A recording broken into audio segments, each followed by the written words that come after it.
JJ Dillon explains the absence of Scott by saying he's been lounging around, playing golf, tanning on the beach, but this Sunday he has a match against Conan, Orale Holmes. I would pay a tremendous amount of money to hear JJ Dillon say, Orale Holmes. So later that night in the main event, Scott runs in during a Kevin Nash match and hits him with a slapjack. He's not falling down drunk, but he is like a little wobbly here, and he's just like a little bit off, and not too much is made out of it, but I think it's enough for like fans and dirt sheets to think, has this motherfucker been sipping that scissor? So now we are into one of the most highly scrutinized angles in pro wrestling history.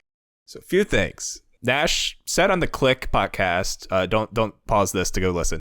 He said that Scott was basically fine with the angle. Scott himself said that it was probably in bad taste, but he was just there to take the money. I don't care. Also note, Scott was never actually drunk during any of this. Not while he was doing it. And also, as much hate as this angle gets, WWE did the suicidal alcoholic bit with the Road Warriors. They had Jerry Lawler pour a bottle of Jack all over Jake the Snake, one of the most notoriously downward spiraling people in the business. And if we're taking time to like clutch our pearls and think about the kids, Scott's being like a stumbling, bubbling idiot, throwing his career away on TV. He's not winning. He's not strong. Did pro wrestling need any of these stories? Probably not. But is this worse than Stone Cold showing how cool it is to shotgun 9 beers in a row, like a raging alcoholic? I thought you were about to say, is it any worse than Stone Cold breaking into someone's house when they're armed with a pistol? Too. And you kind of you scratch the surface, but good Lord, wrestling has been plagued by versions of this particular storyline for a long time. I can think of 2 instances where CM Punk had a thing. I think he had a thing with Jericho where Jericho was calling out Punk's family's real life history of alcohol problems, and then Punk and Jeff Hardy where Punk just shit all over Jeff Hardy for not being able to stay sober, which is relevant 10, 15 years later.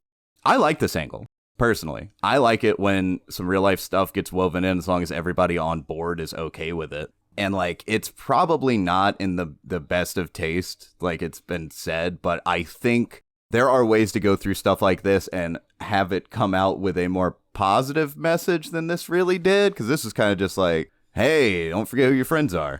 But nothing really with substance abuse fully being tackled. But overall, I like it. I like that Scott was willing to take some of his personal life and put it into a wrestling angle. I'm always appreciative whenever a wrestler chooses to do that. And I think sometimes it leads to better art when they do it. Yeah, and as Tyler said, as long as everybody's involved is cool with it, and the person that it's about is I have no problem portraying this aspect of me because this is who I am, and it's realistic, and it may get me to understand fully what I was going through. So at 98's Fall Brawl, we're getting deep into it. So Scott starts the night by showing up drunk and throwing a drink into Conan's face while he's doing a bit for WCW.com. Later, Scott shows up for his match, very drunk, carrying a drink to the ring. He's babysat by Vincent. He gets into the wrong ring since there are 2 set up for the War Games. He grabs a mic and Heenan says, he's about to do his Foster Brooks impersonation, who is a comedian from the 60s and 70s, best known for his portrayal for a lovable drunk in a nightclub performance and television programs. Just getting us all on the same page.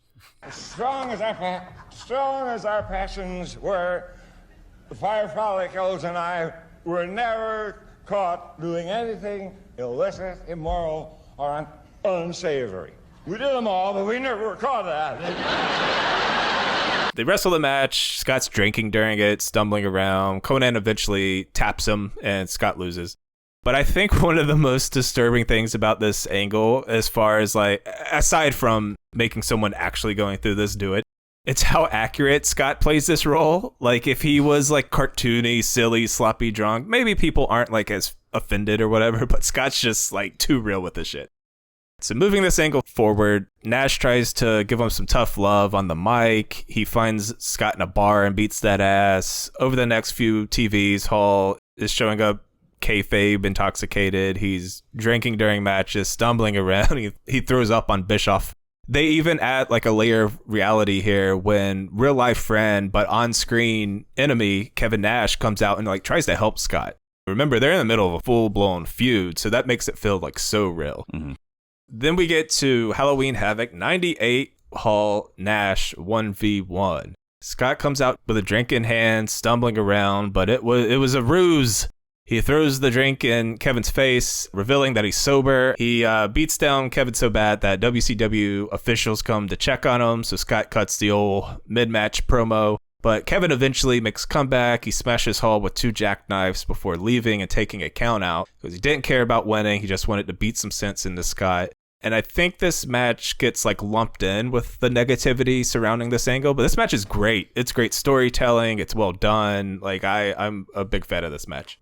Yeah, I totally agree. It's definitely one of the matches that is in my mind when I knew we were going to do the Scott Hall episode. I'm like, oh yeah, like that match was pretty good. And anytime you can take a story like that and still incorporate it with good wrestling and tell a story like that, kudos to you.